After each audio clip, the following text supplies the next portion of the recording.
नमस्कार, स्वागत है आपका न्यूज फ्लैश में। मैं हूं आपके साथ सलोनी। बढ़ते हैं खबरों की ओर। जांजगीर चांपा जिला मुख्यालय के ऑडिटोरियम में बीजेपी ने डॉक्टर भीमराव अंबेडकर सम्मान समारोह का आयोजन किया। कार्यक्रम में छत्तीसगढ़ के वित्त मंत्री ओपी चौधरी ने शिरकत की और डॉक्टर अंबेडकर के जीवन पर प्रकाश डाला। उन्होंने कांग्रेस को आड़े हाथ लेते हुए डॉक्टर अंबेडकर का अपमान करने का आरोप लगाया और बीजेपी को डॉक्टर भीमराव अंबेडकर के पद चिन्हों में चलने वालों और उनको भारत रत्न से सम्मानित करने वाली पार्टी बताया। ओपी चौधरी ने जांजगीर चांपा जिला के अलग अलग समाज के विशिष्ट कार्य करने वाले लोगों का सम्मान किया और जांजगीर के ऑडिटोरियम का नाम डॉक्टर भीमराव अंबेडकर के नाम किया।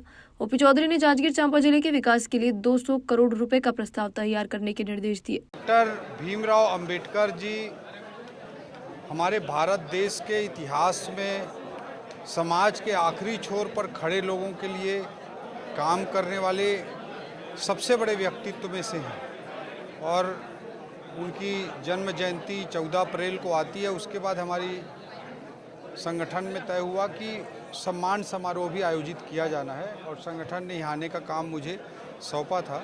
ये मेरे लिए सौभाग्य का और हर्ष का विषय है।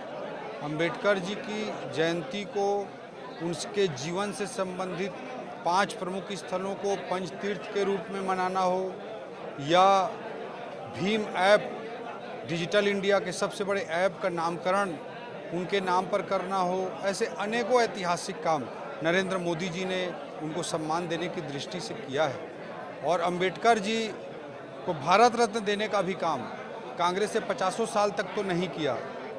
1954 में और 1971 में कांग्रेस के 2 प्रधानमंत्री पंडित जवाहरलाल नेहरू जी और इंदिरा गांधी जी स्वयं को भारत रत्न घोषित कर दिए, लेकिन 1954 में जो भारत रत्न की शुरुआत हुई थी 1990 तक एक भी बार कांग्रेस ने नहीं सोचा कि अंबेडकर जी को भारत रत्न देना चाहिए।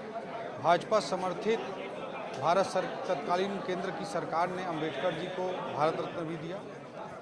भारत रत्न उनके लिए कोई बड़ा विषय नहीं, लेकिन जो देने वाले हैं उनके सोच को ये जरूर दर्शाता है। तो अंबेडकर जी एक महान व्यक्तित्व थे और भारत के समाज के निर्माण में आज़ाद भारत के बाद जो आज भारत सुपर पावर बनने की दिशा में तेज़ी से अग्रसर है, उसमें अंबेडकर जी द्वारा निर्मित संविधान का और उसके मूल्यों का सर्वाधिक महत्व है।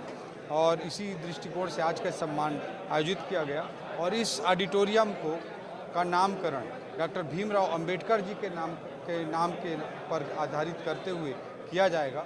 ये भी आज हम सब लोगों ने निर्णय लिया।